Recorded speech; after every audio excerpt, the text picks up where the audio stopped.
Y army people سے civilian as bloody civilian, یہ term کہاں سے انٹروڈیوس ہوئی اور یہ کیوں یوز ہوتی ہے, اینڈ وائی وی سے کہ army people think of civilians, میرے جیسے جن کی 7 پشتے سویلین ہیں, میری تو پچھلی آپ نسل اٹھائیں گے نا تو کوئی بندہ نہیں نکلے گا. So why we hear such things کہ آرمی پیپل سے کہ وی آر بلڈی سویلینس. یہ آج ونس اینڈ فار آل میں سمجھتا ہوں کہ اس چیز کو انڈرسٹینڈ کرنے کی ضرورت ہے.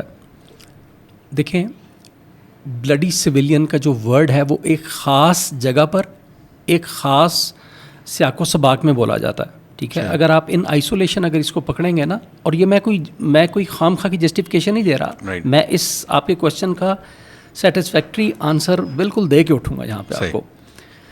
دیکھیے, جب ہم پاکستان ملٹری اکیڈمی میں لینڈ کرتے ہیں نا, تو ہمارے جو سینئرز ہوتے ہیں وہ پھول لے کے نہیں کھڑے ہوتے, ٹھیک ہے. وہ بیسیکلی ہمیں اس وقت یہ کہہ رہے ہوتے ہیں بیکاز ہم آئے ہوتے ہیں سول ماحول سے, ٹھیک ہے.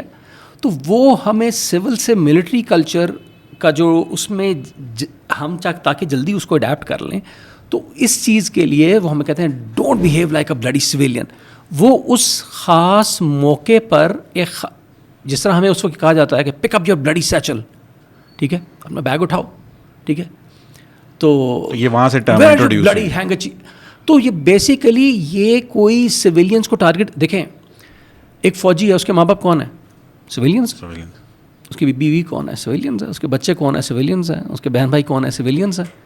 کیا وہ اپنے بہن بھائیوں کو ماں باپ کو گالی دے گا؟ بالکل بھی نہیں. دیکھیں, میں ایک اور بات اس میں کہنا چاہتا ہوں. جس طرح آپ کسی کو کہتے ہیں یار کیا بچوں کی طرح بیہیو کر رہے ہو, اس کا کیا مطلب ہے؟ آپ بچوں کو ڈیگریڈ کر رہے ہیں. یا آپ کہتے ہیں کہ یار یہ فلاں بندہ یار عورتوں کی طرح رو رہے ہو, تو آپ کیا مطلب عورتوں کو ڈیگریڈ کر رہے ہیں؟ نہیں, بالکل بھی نہیں. اس چیز کو سمجھنے کی انتہائی ضرورت ہے کہ یہ میجر گورو آریہ ٹائپ کے جو فضول سے لوگ بیٹھے ہوئے ہیں نا, جو اس طرح کی باتیں کرتے ہیں, جو ان کے ہاں جو کچھ ہو رہا ہے, اب یہ اس طرح کی باتیں پھیلا کے اور یہ لوگوں کو بتاتے ہیں کہ دیکھیں جی آپ کو تو فوج بلڈی سویلینس کہتی ہے. بالکل نہیں کہتی. کوئی فوج اپنی قوم اپنی سویلینس کے بغیر نہیں لڑ سکتی. پاکستان آرمی فخر کرتی ہے اپنی قوم پر.